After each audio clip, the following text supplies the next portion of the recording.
सारे भाई है ना भाई, मेरी राम राम। मैं Jagdeep Sharma step up chaser YouTube channel पर आपका स्वागत करता हूं। इस टाइम भाई जींद में, जींद की जाट धर्मशाला में मामला है CAWS मतलब कल रका का, उनकी पे स्केल का 1900 का मामला है। अब 19वां दिन से हड़ताल हो गया। पहले 3 दिन का बात करा तो 900 करोड़ नुकसान हुआ था पहले 3 दिन की हड़ताल में। अभी 19वां है तो कितने करोड़ का नुकसान हो गया होगा सरकार का। अगर इनकी तनख्वाह बढ़ा देती तो इतना भी नुकसान उस समय नहीं होना था। अभी सलाहकार कौन है, खैर मेरा नहीं मन इस बात का। फिर भी आज स्टेट बॉडी की मीटिंग है जींद के अंदर, और स्टेट बॉडी में हर डिस्ट्रिक्ट से जो मुख्य जिनके पास पद है क्लर्क का, वो यहाँ पे आए हुए हैं और उनसे बात करांगे। हमारे साथ सभी हैं, सारे सवालों के जवाब वाले इसका। राम राम भाई साहब। राम राम भाई साहब। अपने पास पद क्या है? मैं विक्रांत तंवर, CAWS राज्य प्रधान संबंधित भारतीय मजदूर संघ। क्या बात। नमस्कार भाई साहब। नमस्कार भाई साहब। पद क्या है आपके पास? भाई साहब मेरा नाम कर्ण सिंह मोगा है, CAWS महासचिव के पद पर मैं कार्यरत हूँ। बहन जी नमस्कार। नमस्कार जी। पद क्या है? मैं शर्मिला हुड्डा, काउज में महिला विंग की राज्य अध्यक्ष। राज्य अध्यक्ष, ठीक है। तो भाई यहाँ पे बात करांगे कि इस मामले में अब तक क्या चल रहा है। मीटिंग तो 2-3 हो ली, लेकिन सरकार अपनी ईगो पे ले रही है या क्लर्कों की अठधर्मिता है? बात कर रहा भाई साहब, ये जो मामला अब चल रहा है, आज आपकी मीटिंग भी है, सरकार से 2 बार मुलाकात भी हो ली आपकी, कोई बात सिरे क्यों नहीं चढ़ रही है? धीरे धीरे सिरे चढ़ रही है। किसी बात को सिरे चढ़ाने के लिए उसके तथ्यों पर बात होती है। हमने सरकार के सामने वो तथ्य रखे जिसके आधार पर हम हमारी जो कार्य समीक्षा के आधार हमारा जो कार्य हम करता है हरियाणा का क्लर्क, उसके आधार पर जो वेतनमान बनता है उसके बारे में हमने सरकार के सामने तथ्य रखे। लेकिन सरकार ने उन तथ्यों को नकारते हुए अपनी समस्याएं हमारे सामने रख दी कि बजट की समस्या है, तुम जो मांग रहे हो जितने भी 30-35 हज़ार कर्मचारियों का जो वेतनमान है वो अगर हम आपको देते हैं तो वो 1.5 लाख कर्मचारी जो बाकी बचे हुए हैं उनको हमें देना पड़ेगा। इस प्रकार की बिंदु सरकार ने हमारे सामने रखे। इस वजह से जो दोनों वार्ताएं हुई हैं वो सारी की सारी विफल हुई हैं। मतलब सरकार ने कुछ मध्यस्थता की बात करी ही नहीं, कोई सिरे चढ़ने वाली हरकत थी ही नहीं। कोई मध्यस्थता की क्लर्क अपनी अठधर्मिता पे है, जब हम कसम खा के बैठे हैं तो उठना ही को नहीं, क्लर्क अठधर्मिता पर बिल्कुल नहीं है। ये वो कौम है जो 50 साल से, पिछले 50 वर्षों से कभी भी अपनी डिमांड सरकार के सामने नहीं रखी। वही कागज़ पीटते रहते थे नीची गर्दन कर वही अपने समाज के जितने भी अपने डिपार्टमेंटों के काम हैं वो सारे ईमानदारी के साथ करते रहते थे। लेकिन आज की वर्तमान परिस्थिति ऐसी होगी, जो उनकी आर्थिक स्थिति है वो काफ़ी डाउन जा चुकी है समाज के अंदर। और आप ये मान के चलो कि 19,900 के अंदर जो बेसिक वेतनमान है उसके अंदर क्या कोई अपने दूर दराज ट्रांसफ़र के अंदर अपने परिवार को, अपने बच्चों को शिक्षा, अपने परिवार की दवाइयाँ, ये चीज़ें करवा सकता है? बिल्कुल नहीं करवा सकता। इस वजह से इन आर्थिक परिस्थितियों का सामना करने के कारण और हमारा जो कार्य है उसको देखते हुए हमने ये चीज़ें शुरू करी। और ये चीज़ें भी आंदोलन का स्वरूप हमारे कारण नहीं हुआ। हमने सरकार को 2.5 साल से लोकतांत्रिक तरीके से ज्ञापन दिए, DC के माध्यम से, जनप्रतिनिधि MLA MP के माध्यम से दिया।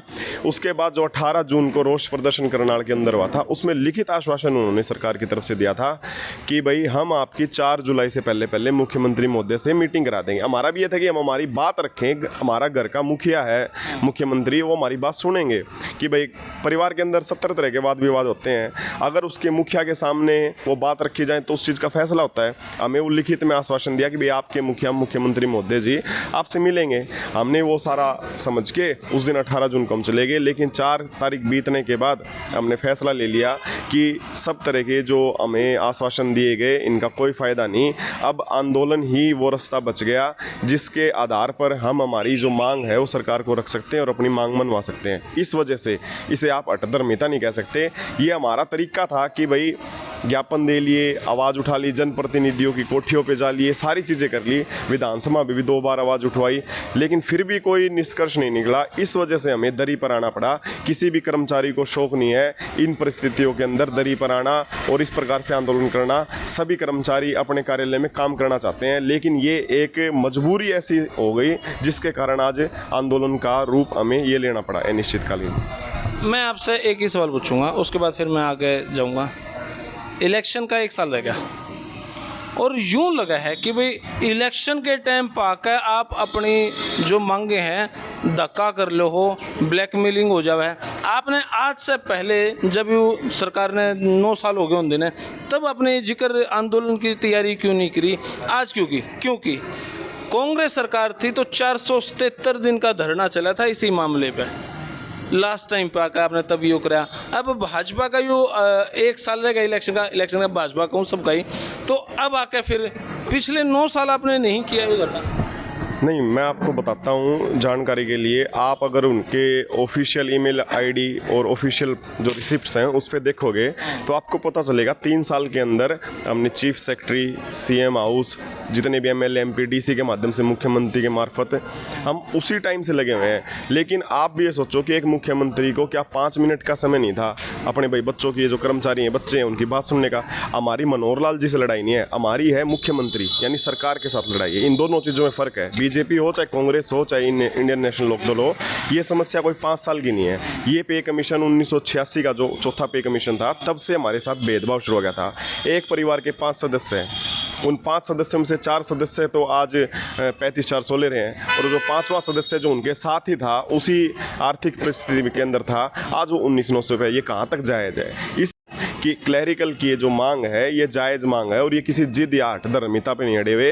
इनकी एक मजबूरी होगी, और मजबूरी भी वो उनका हक बनता है, इसलिए वो सरकार के सामने ये अनिश्चितकालीन धरना करने लग रहे हैं। वरना आज तक भी इतने वर्षों तक ये ऑफिस के अंदर कार्य करते थे। यही वजह एक मुख्य है। तो भाई देखो, हठ धर्मिता नहीं है, हक है। और हक तो है ही यार। जब 1988 का मैंने एक रिकॉर्ड उठा के देखा, 5 वैकेंसियाँ थी, 5 वैकेंसी में 4 वैकेंसियों की तो तनख्वाह चली गई ऊपर तक, बहुत ज़्यादा। और अब ये रह गए उसी पे ही। तो कमी कहाँ पे है? क्योंकि हरियाणा सबसे ज़्यादा मॉडर्नाइजेशन के रूप में दिखाया जा रहा है, और ऑनलाइन चीज़ें यहाँ पे सबसे पहले शुरुआत हुई, और शुरुआत करने वाले भी क्लर्क ही थे। बिल्कुल शुरू से ही क्लर्क का अहम रोल रहा है। बढ़त सबसे ज़्यादा क्लर्क के पास ही रही है। बढ़त भी रहती है, काम भी रहता है, घर की टेंशन भी, हर समस्याओं से जूझ रहा है क्लर्क तो। लेकिन सरकार के पास हम ये मुद्दा लेके गए, सरकार ने उस मुद्दे को चेंज कर दिया कि आपकी जो प्रमोशन कम है, आपकी ये कम है। हम उस मांग को लेके ही नहीं गए थे, हम लेके गए थे मांग को 35-400 की के।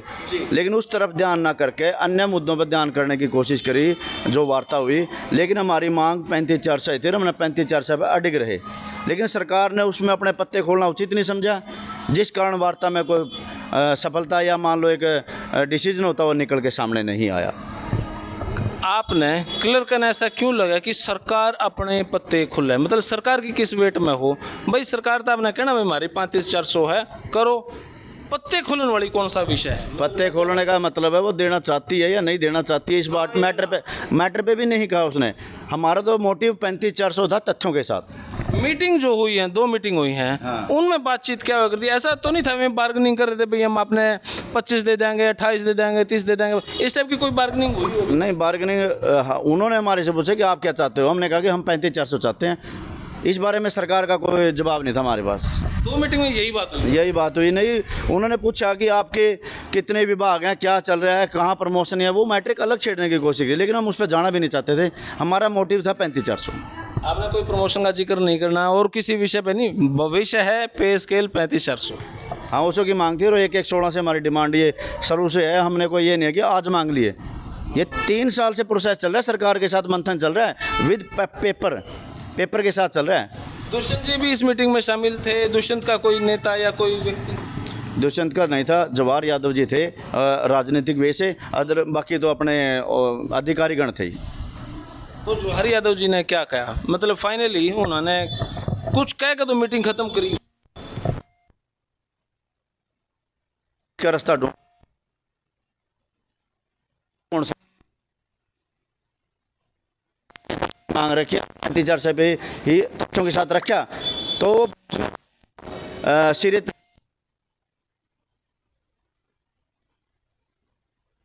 कितना है। सरकार से हमने ये विषय कैटेगरी को दे दिया। उस समय में हमारा पैसे की वैल्यू 60 रुपये 175 रुपये थी, उनकी पैसे की वैल्यू तो बढ़ गई। अरे क्लर्क है जो उसके पैसे की वैल्यू बढ़ी नहीं, वो वहीं पे स्टैंड या नीचे आ गया। हमने ये क्वेश्चन भी किया, सर हमारे पैसे की वैल्यू में ऐसा क्या हुआ कि हमारे पैसे की वैल्यू इतने सालों के बाद भी नहीं बढ़ी, और अन्य कैटेगरी जो हमारे बराबर थी या हमारे से नीचे थी उसकी कैटेगरी 35-400 पे पहुँच गई कि मतलब उसकी पैसे की वैल्यू 19,900 से 35,400 होगी, लेकिन कलर के 19,900 पे स्टैंड कर रहे हैं अभी। ये क्वेश्चन हमने किया सरकार से। भाई साहब आपसे एक सवाल पूछना चाहूँ, 1988 से वो 5 बिट्टे वाला एग्जाम्पल है, सबको हिस्सा ज़्यादा दे दिया, आपकी तनख्वाह वहीं रख दी। क्या ऐसा है कि आपके काम में कोई कमी आई है या आपने काम अब कम कर दिया? पहले ज़्यादा हुआ करता था, आज काम कम है इसीलिए तनख्वाह रुक। एक मज़ेदार फैक्ट मैं आपको बताता हूँ।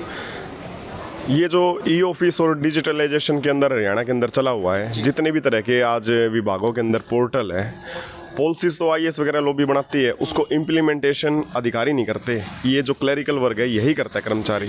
हमारी एजुकेशन क्वालिफिकेशन कम थी, उसको आज +2 फर्स्ट डिवीज़न या फिर ग्रेजुएशन, और फर्स्ट डिवीज़न का मतलब ये है कि आप समाज की उस इलाइट क्रीम को ऊपर ऊपर से उठा रहे हो, जो किसी और में भी जा सकती थी, लेकिन वो आज अपनी पोटेंशियल हरियाणा के क्लरिकल वर्ग अपने हरियाणा सरकार को देने लग रहा है। उसके बाद एक डिप्लोमा करना पड़ता है हमें। उस डिप्लोमे के अंदर आपको एग्जेम्प्टेड या छूट तब मिलती है जब आपने या तो एमएससी इन कंप्यूटर एप्लीकेशन कर रखी हो, एमटेक इन कंप्यूटर एप्लीकेशन या बीसीए कर रखी हो। एक तरफ आप उस मास्टर डिग्री को इक्विवेलेंट मान रहे हो उस डिप्लोमे के लिए छूट देने के लिए। उसका दूसरा पार्ट होता है स्किल टेस्ट, उसके अंदर में टाइपिंग स्पीड भी पास करनी पड़ती है। तो इन सारे बिंदुओं के आधार पर आप हमें टेक्निकल भी मान सकते हो, क्योंकि आप देखो कोई चलता फिरता आदमी, कोई ई ऑफिस, ओडीएमएस, एचआरएमएस, बहुत सारे ऐसे रजिस्ट्री के आरटी के कार्य हैं, वो कह रहे हैं कि भाई ये सारी चीज़ें डिजिटलाइजेशन होगी तो कंप्यूटर कैसे होती है।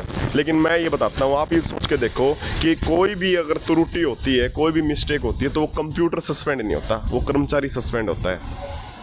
इन सारी बिंदुओं के बाद भी आप देखोगे अभी भी सरकार के जितने भी डिजिटल पोर्टल आ रहे हैं उन पे सारा का सारा वर्क एक क्लरिकल वर्क करता है। दस्तावेज़ों में कह रहे हैं कि भाई ये तो डायरी डिस्पैच रिकॉर्ड कीपर है, वो होता होगा उनके भाई उसके हिसाब से। लेकिन मैं आपको एक बहुत अच्छा तथ्य बता रहा हूँ कि हज़ारों ऐसे ऑफिस है, मैं सैकड़ों ऑफिस की बात नहीं कर रहा, हज़ारों ऐसे ऑफिस है जिसके अंदर डीलिंग एंड मतलब ये हो गया कि कोई कार्य आया उसको समापन करने का कार्य उसी का है, वो एक क्लर्क की पोस्ट ही होती है। वहाँ पर कोई असिस्टेंट नहीं होता, वो डिप्टी नहीं होता, वो सुप्रीटेंडेंट होता। इन चारों पोस्टों का काम एक आदमी कर रहा है। क्लर्क कम, टाइपिंग कम, डाटा ऑपरेटर कम, कंप्यूटर ऑपरेटर, ये सारी की सारी चारों पोस्टों का काम एक आदमी कर रहा है, वो क्लर्क। अब आप ये सोच के देखो क्या उसका वेतनमान 35,400 होना चाहिए या नहीं होना चाहिए। जब डिपार्टमेंट में कभी कोई गड़बड़ हो जाओ ना, सीनियर ऑफिसर से वो क्लरिकल मिस्टेक बता दे, फिर शायद क्लर्क का किया उन्हें क्या लगा है कि भाई सरकार इस बात पर मानेगी कि नहीं मानेगी और क्या होना चाहिए? देखिए, सरकार ने मानना ना मानना तो तब होता है जब हम कोई नाजायज़ बात को लेकर के बैठे हों। मेरे से पहले प्रधान जी ने भी, महासचिव जी ने भी बताया है इस बारे में कि हमने जो 35,400 की मांग ली है वो ये नहीं है कि सिर्फ हम हवा में बातें कर रहे हैं। हमने पूरे का पूरा जो सरकार ने जितने वेतन आयोग लागू किए हैं उनमें जो हमारे 7 कैटेगरी थी, हमने उनका एग्जाम्पल देते हुए बाकायदा एक हमने है ना स्लैब तैयार की है, वो सरकार को पेश की है हमने। या तो सरकार उस स्लैब के हिसाब से हमें ये बता दे हमारी कार्य की समीक्षा करके कि आप लोग पहले ज़्यादा काम करते थे, आज आप काम कम कर रहे हो। उसी दौरान हमने हमारी 2 बार जो भी वार्ता हुई है सरकार से, उसके बीच में कमेटी में मैं थी, हमारी यही वार्ता थी कि जो पहले कैटेगरी है आज जेबीटी है वही +2 है, और आज जो लिपिक पहले 10वीं पास होता था आज उसकी क्वालिफिकेशन बढ़ा दी गई है। पहले हमारा काम मैनुअल होता था, इतना ज़्यादा नहीं था, कोई पोर्टल नहीं था, कोई आरटीआई नहीं थी। जितनी भी सरकार ने अब नई योजनाएं तैयार की हैं पहले एक भी नहीं थी। हम उसी वेतनमान के ऊपर कार्य हमारा पहले से कई गुना ज़्यादा बढ़ चुका है, एजुकेशन भी हमारी बढ़ा दी गई है, और जितना भी हमारे ऊपर एक हम ये कहेंगे रिस्पॉन्सिबिलिटी जो है क्लर्क की वो पहले से कई गुना बढ़ी हुई है। उस सभी चीज़ की समीक्षा करते हुए हमने सरकार से ये अपील की है कि आप हमारे वेतनमान पे गौर करके और जो हमारा हक है, राइट बनता है, हमारे को वो दिया जाए। तो सरकार मान नहीं रही है बात। 2 मीटिंग होली बिना रिजल्ट के रही मीटिंग, अब तीसरी मीटिंग भी पता नहीं कब होगी। क्या लगे नहीं, सरकार का मानना ना मानना अभी हम बिल्कुल क्लियर ये इन शब्दों में नहीं कहेंगे कि सरकार नहीं मान रही। सरकार इस चीज़ को मान रही है। हमारी पहली ही मीटिंग मुख्यमंत्री जी के ओएसडी से हुई थी। पहली बार ऐसा हुआ है कि उन्होंने एक शब्द कहा था कि आपकी मांग जायज़ है। और हम पूरी नहीं कर पा रहे। एक्सेप्ट कर लिया उन्होंने ये बात एक्सेप्ट की है कि आपकी मांग 35,400 जायज़ है, लेकिन सरकार ये दे नहीं पाएगी। कारण वही हमने जाना वहाँ पे कि सर आप हमारे को ना इसका कोई तथ्य है, कोई इस तरह की बात बताए। उसमें हल्का सा निकाल के सरकार क्या लेकर के आई कि सरकार का जो आज का बैंक बैलेंस है जो उनके पास वो इस रूप में नहीं है जो कर्मचारियों को इस रूप में वो करे। साथ में उन्होंने एक हमारे को गुमराह करने के लिए एक चीज़ और शामिल कर दी कि जो आज कर्मचारी 19,900 में काम कर रहा है, वो चाहे किसी भी कैटेगरी का है, उसको भी शामिल हमारे साथ करके हमारी संख्या को 1.5 लाख बना दिया। जबकि हमने अपनी मूवमेंट में जो लिपिक वर्ग 5 तारीख से धरने पे बैठा है, तो हमने सिर्फ अपनी बात को उठा करके ये काम किया है। हम हड़ताल पर बैठे तो लिपिक वर्ग बैठा है। पहले अभी कुछ टाइम पहले सरकार ने पटवारी का वेतनमान बढ़ाया है। उस टाइम में सरकार ने ये चीज़ सोचनी चाहिए थी, पटवारी के साथ हमें जोड़ देते। वो भी 19,900 में थे, हम भी 19,900 में हैं। जो आज और कर्मचारी को हमारे साथ जोड़ के सरकार ये कह रही है कि आप 1.5 लाख के करीब कर्मचारी हो। हम किसी कर्मचारी का विरोध नहीं कर रहे, हम सरकार से एक ही अपील कर रहे हैं, आप जो इतने भी वेतन आयोग हैं, हमने जो स्लैब बनाई है, आप उस स्लैब के ऊपर काम करके जो हमारा 19,900 से 35,400 जो आप पहले दे चुके, आप उसको हमारे ऊपर भी लागू कीजिए। वरना एक वही बात होगी कि घर में 2 बेटे हों, एक बेटे ने तो है ना कुछ ज़्यादा है लाडला रख के कुछ ज़्यादा वो कर दे सरकार, और दूसरे ने ना कुछ भी ना दे, तो ऐसा तो संभव नहीं है। देखो भाई, बातें यहाँ पे अच्छी निकल आ रही हैं। सरकार कहीं ना कहीं तो समस्या क्रिएट कर रही है, और सरकार यह भी मानना है कि भाई यहाँ हक जायज़ है, मांग जायज़ है, लेकिन सरकार पूरा नहीं कर पा रही।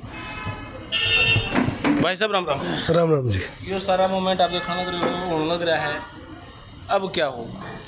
अब बुधवार को वार्ता है जी, मुंबई आंदोलन को तेज करने के लिए मीटिंग बुलाई गई है। बुधवार को वार्ता है, बिल्कुल सर।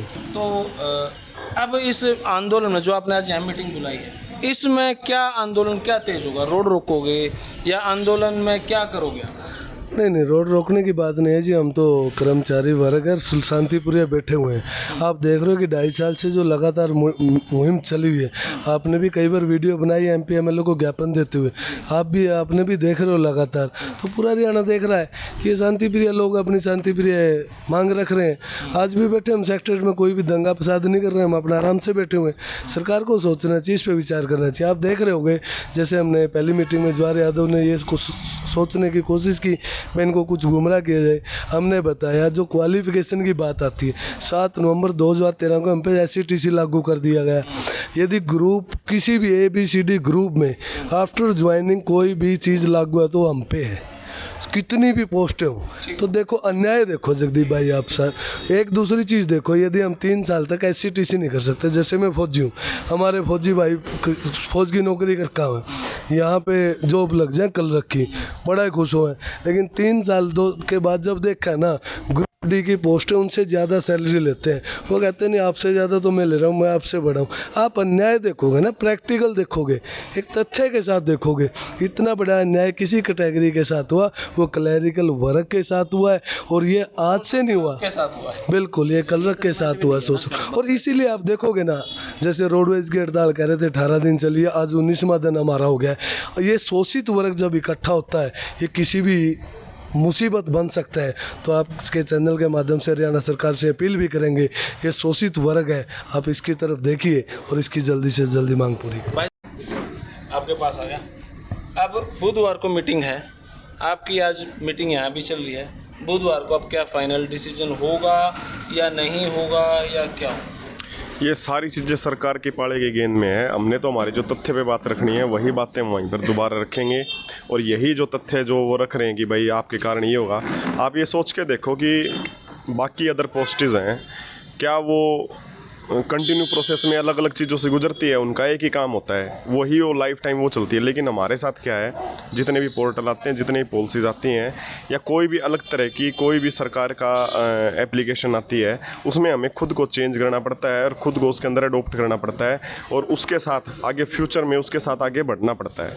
और ये सारी दक्षता एक मज़दूर से मिस्त्री का काम लोगे तो उसे मज़दूर की दिहाड़ी से तो मानेगा नहीं, मिस्त्री की देनी पड़ेगी। तो मैंने वो जो बताया था आपको कि हज़ारों ऐसे कार्यालय हैं जहाँ पर चारों पोस्टों का कार्य एक क्लरिकल वर्क क्लर्क ही करता है। उसके नाते एक उसका वेतन जो बनता है वो उसे दिया जाना बनता है। और सरकार को भी, ये सरकार खुद भी एक्सेप्ट कर रही है। पहली मीटिंग में, दूसरी में भी उन्होंने एक्सेप्ट किया कि भाई हाँ, आपके साथ ये चीज़ है, हक बनता है, ये एक्सेप्ट किया है जो उन्होंने। तो भाई अब देखते हैं मीटिंग किस तरीके का रुख लेगी। फ़िलहाल तो बात इतनी है जितनी भाई साहब ने बात बताई, या तो स्पीचलेस हो गया भाई, स्पाइनल कोड की बात है। अब उसने डाइट प्रॉपर नहीं मिलेगी तो काम आगे होगा कौन। फिलहाल तो यह वीडियो इतनी है। आपने किसी लगी कमेंट बॉक्स में राय दे। तब तक ले धन्यवाद। जय हिंद, भारत माता की जय। थैंक यू भाई।